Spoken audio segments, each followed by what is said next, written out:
Yo, JD here, and this video is going to be quite a serious one. In fact, this is a heavily requested one, something I've seen a lot of people talk about, and I think it's about time you've actually put it to the test, because this track is notoriously known in the community as probably being the worst to manage the tyre temperatures, and it's literally just impossible to run the Hypersoft for pretty much more than 3 or 4 laps, what people have told me. So we've gone into time trial, we've downloaded the world record setup, and now we're going into 50% race, which I've done a one-shot qualifying on, and we are doing this with the pad and wheel. And I haven't used the pad for quite a while, but I did a little bit of practice in time trial just to get used to it. So this is on the controller, and I felt this was a pretty respectable effort. I did this on more one occasion as well, because obviously I want to try and get as fair test as possible. And the strategy here is that we're leaving it in standard mix and medium ERS, so we're not going to expend all of it all the time. So just literally trying to just go as fast as we can and see what the result yields, mainly looking at the tyre temperatures, as I said there. So in the first lap I did a 42.5. Lap time is also quite important as well. As you can see, we're not hitting quite 100% yet, but all the tyre temperatures seem to be quite equal. And from driving this, the pad felt pretty nice around here, to be honest. It actually felt pretty stable.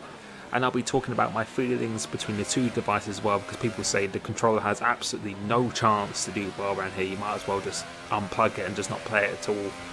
But the results are pretty interesting. So this is my fastest lap here, obviously the first lap, because after this the drop off is pretty significant around here, and it's safe to say that you probably do not want to be using this time unless you're going for maybe a 2 or 3 stop strategy, which could definitely possibly work, but the pit lane is super long around here.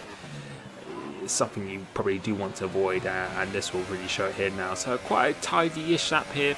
Obviously not getting the absolute maximum out of it because I haven't used a controller for months. I don't know how many months. I've used it only really for video purposes. I use it because I'm on the wheel full time now.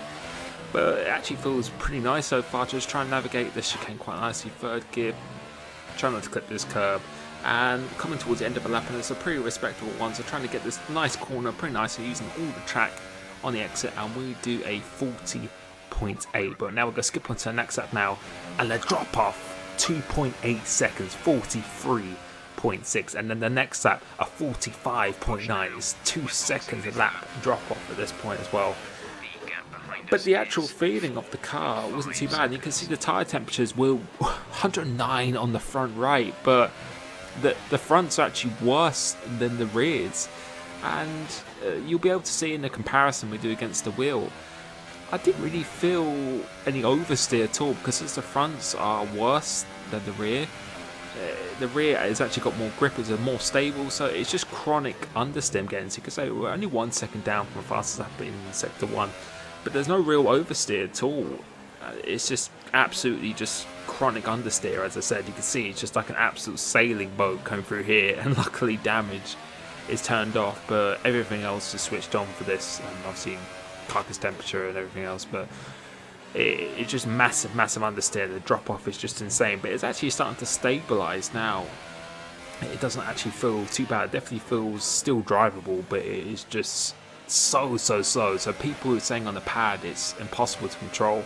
This is with a time trial setup as well, so this is with the 811 8 ballast as well, and this is a result here with 3.569. A little bit of snap oversteer there, but again it's really not too bad at all, because just the wears are just very even throughout all the tyres, really, apart from that front right, really, where it's on 108 degrees, like 108 109 degrees at this point. It seems absolutely fine, but obviously if you're using maybe like high ERS or something, you can make the rear spin up a little bit more, but we're using medium here just to try and keep it pretty much of a fair test, comparing both setups, or the same setup on both devices. Come across line now, stabilising, got to see 4 tenths difference from the last lap there, so see it's not too bad. And the AI still haven't caught us as well. We can see 6.5 now, so we're starting to definitely go down with 6 seconds slower than we did on our fastest lap on lap 7. That is just absolutely insane. The AI have actually pitted now, and it's quite clear to see from the AI as well. They don't really get affected by this because they're still being able to be absolutely fine. As now we have lost the car there. and you can see it's 10%, 111 on the front right, but the rears are still okay. Tyre wear mainly more on the rear again, predominantly on the right hand side of the car. But now we're going to be running the wheel with exactly the same setup, and I was really interested in this because I was expecting this to just absolutely just blow it away. But we're coming to the start now. Not getting as good start. Maybe I just get better starts in the controls, but Bottas has just got absolutely beast start here, and you can quite clearly see. Hopefully, you can see it's pretty obvious that I'm on the wheel now. Whereas the control is just a lot more snappy, but this I've just got a lot more degree of rotation, a lot more smoothness. You can see, and just smoother driving and put into the corners and stuff as well. We'll go come across our first lap. The first lap's pretty similar, but I obviously got held up. But now we'll be able to look to compare the fastest lap where I did a 40.8. Probably could have done probably a low 40, to be honest. Like if I had a bit more time in it, probably a very low 40, maybe even a high 39. But I say a low to mid 40. It's something that would be a pretty good time in the controller for the first lap or so. And again, we're using a medium ERS, same setup as I said, and literally just comparing it, just trying to drive the same. Well, I'm just trying to drive as fast as I can whilst trying to keep it going as long as I can as well. So just keep it nice under control, but just really still making it quite committed through the corners as well. Obviously I'm 50%, we've got race fuel on as well. It's a little snap of oversteer already, to be honest. And the car initially on this lap, it just fell straight away, to be honest. It just fell really just oversteering instantly compared to the control. It actually fell just instantly. I just didn't have as much grip at all, really, in all honesty. So that's going to be quite interesting. So look and see, the rear is already on 100 degrees, which is like, yeah, that's pretty bad over considering we've only done not even the first the 2 laps yet. So that's a little bit concerning. But the front is still really not too bad. 94 on the front left, 97 front right. But the 2 rear tyres are on both. They're both on 100 degrees. 101 for the rear right as well. And we'll be able to see what the lap time is. You can see definitely the wheel does have an advantage in this game, which it does on pretty much every game. But you can see fighting the car already. We do a 39.6. That's 1.2 seconds quicker than what we did on the controller. And the wheel, I feel, is always going to be the quicker device. You could just have so much more variety in the input you could do. But see, the next lap now, 42.7. So the drop off, 42.4. Sorry, the drop off is fairly simple. You can see now, it's just, yeah, it's just really becoming under control. And that was what we had to do. But now this is with the controller, I believe, now. So yeah, we'll be able to see this now. Come through into here now, and yeah, we can see we just completely just lost the car already.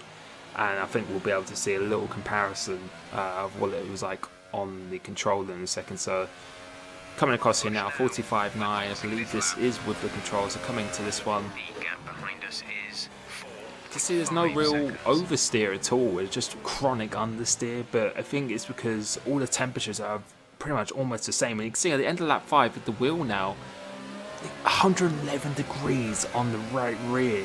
However, the front tyres are so much lower temperature than what we had in the controller. And I think that's the reason why it's so oversteering, because the fronts are just nowhere near the temperature as the rear. It basically, since there's so much more grip on the front, it's kind of just sticking it into the ground, and it's just spinning the rear round, really. It's just like using a compass or something. You just put it on a piece of paper and just spinning it around. It's just locked in at the front, and the rears are just all over the place. And honestly, in my opinion, the controller with this setup was a lot more stable, and I just completely lost the car. The AI didn't even catch me when I when I was doing it to the controller. So you can see already, look, just go every corner. We're not even using hardly any input. You can see the rear just wants to just spin out instantly, and the front left is actually getting colder and colder because we're just going so slow now. And maybe it's because the controller was actually just quicker on raw lap time. The controller was just quicker, and I think you really do need to really manage your temperatures around here. You cannot push flat out go around here, and going on the Hypersoft, I think that is just something you just do not want to do. And you can see we've just completely lost the car now. 112 degrees on the rear right, and with the wheel, I really was not expecting that at all. And the outcome of this is that the controller, the temperatures are just very, very similar, which actually enables the car to still be quite stable. It'll be very, very slow, but still relatively stable. But the wheels, since the front temperatures are a lot lower, and because you can be so much smoother with the steering input, it actually makes it harder to control, and you actually lose insane amount of lap time. You're actually going way slower if you use the Hypersofts at the start of the race. So that is just my little conclusion to this, and in a nutshell, do not use the Hypersofts when going around Singapore here, because it is just, yeah, absolutely insane. You do not want to use that at all. So that is just my little experiment here today. Let me know what your thoughts on this are. I would recommend going on a soft tyre, going as long as possible. I would not touch the Hypersoft, maybe the Ultra Soft as well, but I do find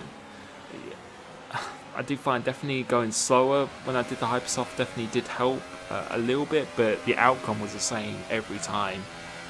Temperatures were actually lower on the rears, on the controller. They were much higher in the fronts, but it just really just leveled it out.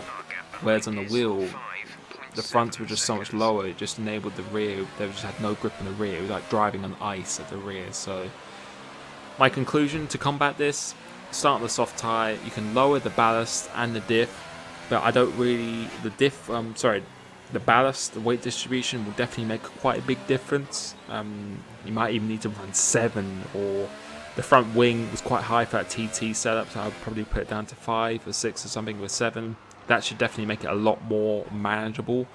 But running a TT setup around here, that's the outcome between the two devices. So hopefully that was an interesting video for you today. Let me know your thoughts. As I said, thank you so much for supporting the channel, and I will catch you soon. Peace.